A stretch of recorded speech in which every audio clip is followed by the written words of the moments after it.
OPS का मुद्दा किसी एक राज्य का मुद्दा नहीं बल्कि एक पूरे देश का मुद्दा है। हर एक कर्मचारी, हर एक शिक्षक का साफ तौर पे यही कहना है कि जब तक ओपीएस बहाल नहीं हो जाएगी तब तक ये कर्मचारी शांत नहीं बैठेंगे, अपना संघर्ष यूं ही जारी रखेंगे। बात करें अगर राजस्थान की, तो राजस्थान में ओपीएस जरूर लागू है, लेकिन कर्मचारी पूरे देश के हित के लिए, पूरे देश के कर्मचारियों के लिए हर एक संघर्ष में उनके साथ खड़े हुए नजर आते हैं। फिर चाहे कोई वो अधिवेशन हो या फिर कोई कार्यक्रम हो या फिर कोई आंदोलन हो, उन सब में राजस्थान के कर्मचारी, राजस्थान के शिक्षक साथ खड़े हुए नजर आते हैं। फिलहाल आपको बता दें कि आने वाले 25 को 26 अक्टूबर को एक कार्यक्रम होना है राजस्थान में, जो कि एक अधिवेशन होगा और वो राज्य के अधिकारियों के द्वारा ही उसके लिए तारीख दी जाएगी। लेकिन कर्मचारियों का ये कहना है कि उसमें भी ये सभी कर्मचारी मिलकर पुरानी पेंशन की आवाज को उठाएंगे और पूरे कर्मचारियों के हित के लिए उसमें भी बातचीत की जाएगी। इसी के साथ राजस्थान से अशोक जी से बात करते हुए ये बातें पता लगी है कि जो 15 तारीख को दिल्ली में महाधिवेशन है उसमें भी राजस्थान के कर्मचारी पहुंचने वाले हैं और सभी जो पूरे देश भर के कर्मचारी हैं उनके साथ खड़े नजर आएंगे, उनका साथ देते हुए नजर आएंगे। ज्यादा जानकारी देते हुए उन्होंने राजस्थान में होने वाले अधिवेशन और 15 दिसंबर को होने वाले महाधिवेशन के बारे में क्या कुछ जानकारियां दी हैं, आप भी सुनिए। अशोक जी, आपका हमारे चैनल अटल टीवी पे बहुत बहुत स्वागत है। जी धन्यवाद मैडम। जैसा कि देखने को मिला है कि जैसे जैसे विधानसभा चुनाव कई राज्यों में हो, वहाँ पे वोट फॉर ओपीएस की मुहिम चलाई गई। इसी के साथ हर एक राज्य में, हर एक प्रांत में कर्मचारी लगातार ओपीएस की मांग को बढ़ाते हुए नजर आए। ऐसे में राजस्थान में क्या कुछ इस वक्त माहौल है, आप लोगों ने आगे के लिए क्या कुछ सोच के रखा है? देखिए, राजस्थान में ओपीएस लागू कर दी गई थी जी। और माननीय अशोक गहलोत जी की जो सरकार थी तो उन्होंने ओपीएस लागू कर दी थी और हम उसी स्टैंड पर हैं। हम कर्मचारी जो है राजस्थान का, वो देश के कर्मचारी के साथ साम्यता रखता है इस बात में कि जो है ओपीएस जो है वो पूरे देश के कर्मचारियों के लिए लागू होनी चाहिए। जी जी। इसके लिए अशोक जी, आप ये भी खबरें निकलकर सामने आ रही कि आप लोग कोई अधिवेशन करने वाले हैं, तो अधिवेशन किस तरह से होगा, क्या कुछ तारीखें होंगी और क्या कुछ सोच के रखा उसके लिए आप लोगों ने? वो अधिवेशन जो है वो राज्य सरकार उनके तारीख निर्धारित करती है और वो प्रतिवर्ष जिला स्तरीय शैक्षिक अधिवेशन के नाम से अधिवेशन होते हैं हमारे। जी। उस अधिवेशन के दौरान भी हमारे जो साथी हैं, शिक्षक हैं, उनके साथ हम शिक्षा पे जो नवाचार होते हैं उन पे भी बात करते हैं और हमारे जो सांगठनिक मुद्दे होते हैं और जो कर्मचारी के हित में जो मुद्दे होते हैं उन पर भी हम बात करते हैं। जी। तो इस दौरान हम ओपीएस को लेकर के भी सभी साथियों से बात करेंगे, वार्तालाप रहेगा। जी। और निश्चित रूप से राजस्थान का जो कर्मचारी है वो ओपीएस को लेकर के लामबंद है और ओपीएस कर्मचारी के हित में है।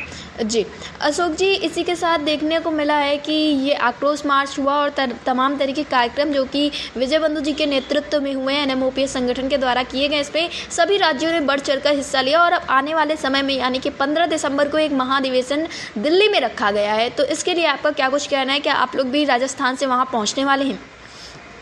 बिल्कुल, विजय बंधु जी के नेतृत्व में पूरे देश के कर्मचारी एनएमओपीएस के बैनर तले लामबंद है और राजस्थान में हमारे खुजाराम सियाग जी इसके प्रदेशाध्यक्ष हैं जी। और एनएमओपीएस को हमने पूर्णतः समर्थन दे रखा है। एनएमओपीएस जो कार्यक्रम जारी करता है उस कार्यक्रम को हम एज इट इज वैसा लागू करते हैं जी। और राजस्थान के जो शिक्षक हैं वो पूर्णतया ओपीएस को लेकर के एनएमओपीएस के साथ है और जो भी कार्यक्रम दिशा निर्देश होते हैं उनकी पूर्ण पालना भी होती है। और अगर हमारा जो आगामी जो अधिवेशन हो रहा है दिल्ली के अंदर जी, उसके अंदर कर्मचारी बढ़ चढ़ करके हिस्सा लेंगे। राजस्थान से भारी संख्या के अंदर वहां पर कर्मचारी पहुंचेंगे और जब राजस्थान के अंदर भी आह्वान किया गया था अभी पिछले महीने जी, तो भारी संख्या के अंदर जो है जिला मुख्यालयों पर हमारे कर्मचारी साथियों ने इसमें हिस्सा लिया और ये बताने का प्रयास किया सरकार को कि ओपीएस हमारे हित में है और इसके साथ छेड़छाड़ बर्दाश्त नहीं होगी। जी अशोक जी, ऐसा देखने को मिला है कि जो पूरे देश भर के कर्मचारी हैं वो ओपीएस की लड़ाई को लड़ रहे हैं। ऐसे में हरियाणा में जब चुनाव हुआ तो कर्मचारियों ने बढ़ चढ़कर